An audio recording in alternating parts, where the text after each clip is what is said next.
BFM Business avec vous. Frédéric Simotel.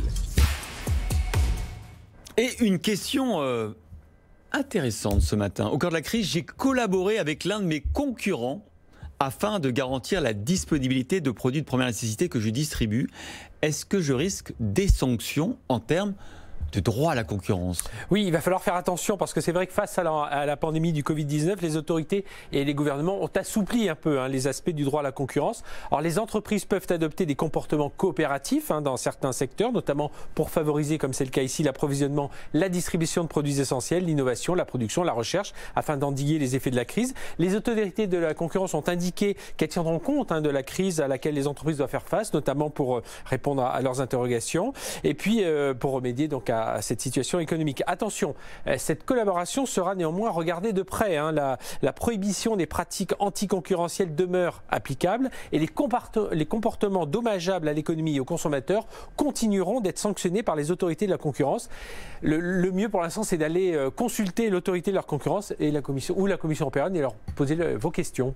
Alors concrètement, Frédéric, que peut-on faire et de ne pas faire avec son concurrent? Alors la priorité évidemment, c'est que la coopération avec son concurrent soit bénéfique pour l'économie, les consommateurs. S'assurer aussi que cette coopération ne va pas au-delà de ce qui est indispensable pour répondre à la crise. Limiter la durée de cette coopération sur la période de crise. Contribuer à améliorer la production, l'approvisionnement, la distribution des produits touchés par une éventuelle pénurie. Optimiser le stockage donc face aux besoins. Permettre un acheminement des produits périssables vers les régions où on en a besoin et réduire les livraisons dans la région où on en a moins besoin. Et les échanges d'informations sur des débouchés, des fournisseurs. Voilà, on peut se donner quelques bonnes astuces, quelques bons créneaux logistiques.